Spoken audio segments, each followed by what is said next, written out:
এবারে দেশীয় ফুটবল প্রসঙ্গ।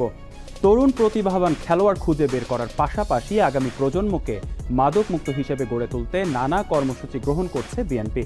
খিলক্ষেতে তলনা রুহুল আমিন খান উচ্চ বিদ্যালয়ে জিয়া আন্ত থানা ফুটবল টুর্নামেন্টের সেমিফাইনাল খেলা দেখতে এসে জানালেন জাতীয় ফুটবল দলের সাবেক অধিনায়ক এবং বিএনপির ক্রীড়া বিষয়ক সম্পাদক আমিনুল হক। এক পাশে বহতা নদী, অন্য পাশে খেলার মাঠ, তারই মাঝে চলছে খেলোয়াড়দের ফুটবল শৈলী, যা উপভোগ করতে মাঠের দুপাশে উপস্থিত ফুটবল ভক্তরা।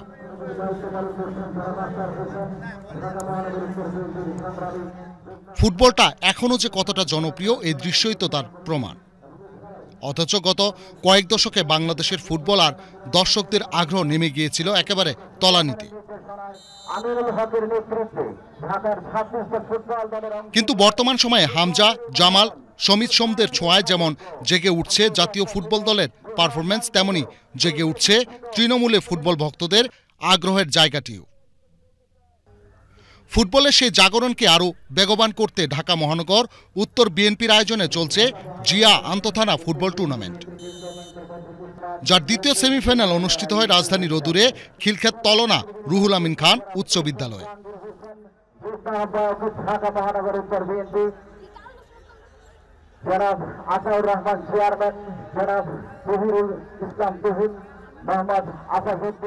প্রতিযোগিতার উদ্বোধন করতে এসে বিএনপির ক্রীড়া বিষয়ক সম্পাদক, ঢাকা মহানগর উত্তর বিএনপির আহ্বায়ক এবং সাবজি সাবেক অধিনায়ক আমিনুল হক বলেন, মাদকের করাল গ্রাস থেকে তরুণ সমাজকে খেলার মাঠে টেনে আনার কাজ করছে বিএনপি। সন্তান সমতুল্য যারা রয়েছে আমাদের তরুণ সমাজ, আমাদের যুব সমাজকে ওই গত 17 বছর আমরা দেখেছি যে মাদকের করাল গ্রাসে আমাদের যুব সমাজ প্রায় ধ্বংসের পথে চলে গেছে।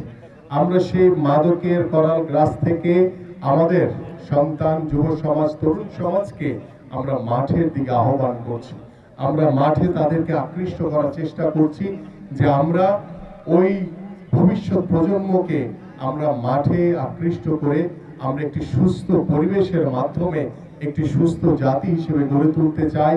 আমরা প্রত্যেকটি ঢাকা মহানগর সহ সারা বাংলাদেশের প্রত্যেকটি তৃণমূল অঞ্চলে আমরা আমাদের football, cricket, hockey, basketball, volleyball, handball, archery থেকে শুরু করে শুটিং, সুইমিং সব ধরনের খেলাগুলো নিয়ে আমাদের একটি বিশদ পরিকল্পনা রয়েছে। ইতিমধ্যে সেই পরিকল্পনার আওতার ভিতরে আপনারা কিছু টুর্নামেন্ট দেখেছেন যে আমরা ইতিমধ্যে একটি রাজনৈতিক দল হিসেবে আমরা Arfat Rahman cocoa city football tournament ইতিমধ্যে চলমান রয়েছে। আমরা সারা বাংলাদেশ ব্যাপী জিয়া ক্রিকেট টুর্নামেন্ট 2025 ইতিমধ্যে শেষ করেছি এবং আজকে আমরা জিয়া আন্তঃথানা ফুটবল টুর্নামেন্ট ঢাকা মহানগর উত্তর আমরা দ্বিতীয় সেমিফাইনালের পরে খুব শীঘ্রই ফাইনালের মাধ্যমে ইনশাআল্লাহ এই ফুটবল টুর্নামেন্টও শেষ করব।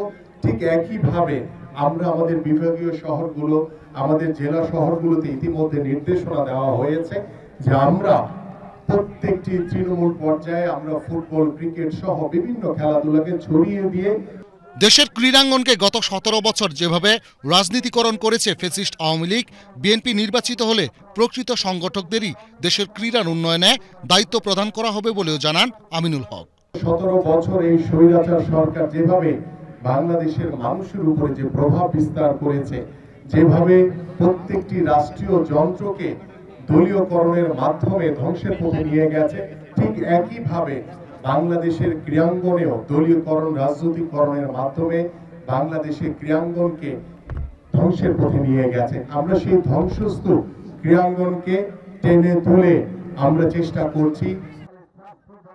এ সময় জিয়া আন্তঃথানা ফুটবল টুর্নামেন্ট পরিচালনা কমিটির সমন্বয়ক ও 2010 সালে এসি গেমসে স্বর্ণজয়ী ফুটবলার জাহেদ পারভেজ চৌধুরী বলেন, ক্রীড়া প্রতিভা খুঁজে বের করতে তৃণমূলেই বেশি নজর দিতে চান তারা।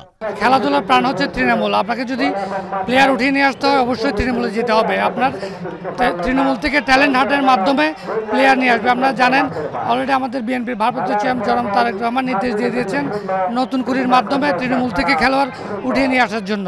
সো এটা নিয়েও আমরা কাজ করছি। পুরো বাংলাদেশের স্পোর্টস জাগরণে একটা বিলোপ সৃষ্টি হচ্ছে। এমনকি আমরা বৃহৎ কিছু পরিকল্পনা নিয়েছি। আপনারা জানেন ইতিমধ্যে আমরা 4র্থ শ্রেণী থেকে আমরা খেলাধুলা চালু করার একটা চিন্তা রয়েছে। সাথে সাথে প্রায় 8টি বিভাগেই বিকেএসপি গড়ে তোলার পরিকল্পনা রয়েছে। প্রতিযোগিতার দ্বিতীয় সেমিফাইনাল অনুষ্ঠিত হয় হাতিরঝিল থানা এবং তেজগাঁও থানার মধ্যে। ম্যাচের নির্ধারিত সময় শেষ হয় গোলশূন্যভাবে। পরে টাইব্রেকারে হাতিরঝিল থানা 4-2 গোলে তেজগাঁ থানাকে হারিয়ে ফাইনালে উঠে। সেরা খেলোয়াড় নির্বাচিত হন হাতিরঝিল থানার গোলরক্ষক নোবেল।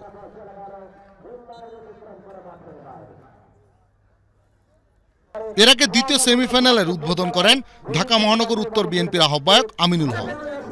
এ সময় অন্যান্যের মধ্যে উপস্থিত ছিলেন উত্তর মহানগর বিএনপির সদস্য সচিব মোস্তফা জামান, যুগ্ম সম্পাদক ও টুর্নামেন্ট পরিচালনা কমিটির প্রধান সমন্বয়ক আক্তার হোসেন এবং ঢাকা মহানগর উত্তর বিএনপির বিভিন্ন স্তরের নেতৃবৃন্দ।